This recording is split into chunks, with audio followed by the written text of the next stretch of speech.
Overanalyzing Simpsons Bart the Genius. While demonstrating his smarts during a game of Scrabble, Bart plays the word kwyjibo. According to Bart, the meaning of an ape-like father. Demonstrating this definition, the game abruptly ends just like most frat boy shindigs. The table gets flipped by this kwyjibo. This loving family environment does nothing to help Bart when he demonstrates his local art skills and gets caught red-handed. Where one more page is added to this extensive files for this son of a kwyjibo. Ignoring hundreds of previous test results taken and different handwriting styles, one test convinces Sigmund Freud that Bart is a certified genius. When presented with the paradox of maintaining his newfound genius status and his old school social constructs, Bart must fight the dilemma presented to him. You're damned if you do, and you're damned if you don't. Considering the kwyjibo uses paint thinner to clean Bart up after an experiment gone wrong, you wonder why the local system of Child Protective Services, or Sigmund Freud for that matter, never got involved.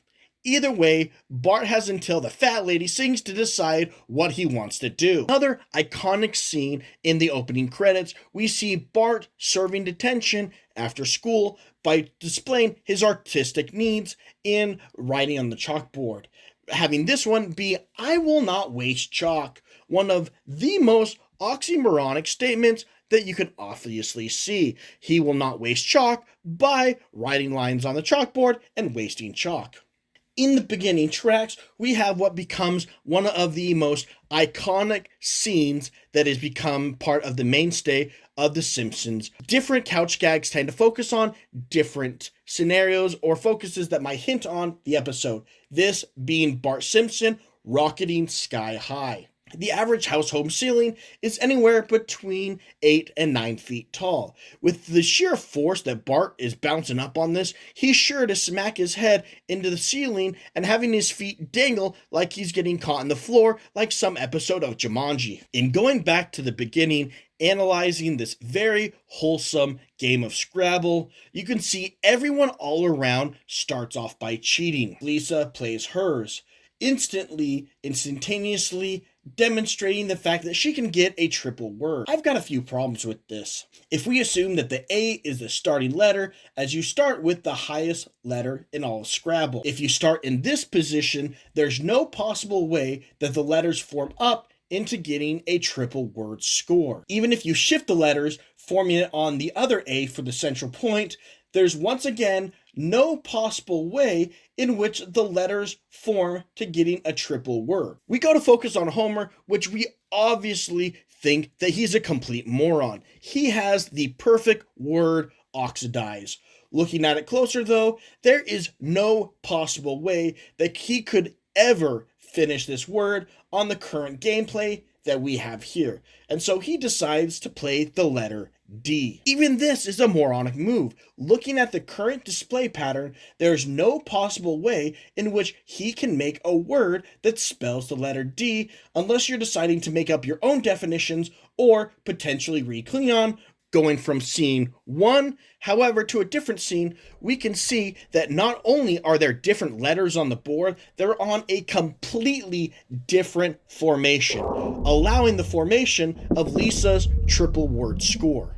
That's having assumed that Lisa did the actual cheating to allow it to form. Following the example set to him by the other family members, Bart decides to display the word of kwyjibo, defining it by an ape-like father who likes to eat bananas, and Marge hatfully points in that it's someone with a short temper, claiming that this word is a total of 22 points. If you calculate the actual points it's worth in Scrabble though, it would come to 26, further cementing that Bart may not actually be a genius as the title describes. Homer deciding to demonstrate these kwyjibo personality traits, he decides to end this competition of Battle of the Words by what most frat guys would do at the end of a shindig, flipping the table. Not being able to properly display Bart's genius, Bart decides to once again display his artistic styles while at school by painting some glorious artwork of the local principal. Getting narked on by Nelson's future punching bag, Martin decides to display his brown-nosing abilities by telling the subject matter of the art piece that there's some nail evil doing going on. Getting caught red-handed, Bart has to go attend his local, regularly scheduled program with the subject matter of the art. Simpson, you and I are going to have a little talk. Same time, same place? Yes, in my office after school. Happening on such a regular occasion, it's part of his regularly scheduled programs, adding one more page to the already extensive file of the son of a kwyjibo, in which the art subject matter decides to explain how it's a bad idea to deface public property. Only when it's suggested that the taxpayers can no longer take care of this burden and that kwyjibo has to pay for it does he actually get upset about the art piece constructed. Having mentioned it once, this is never brought up again. A very important aptitude test is distributed throughout the class. Not concerned that the narc is sitting right next to the boy who did the evil doing, he decides to go ahead and narc on him again, giving him even further opportunity to get payback.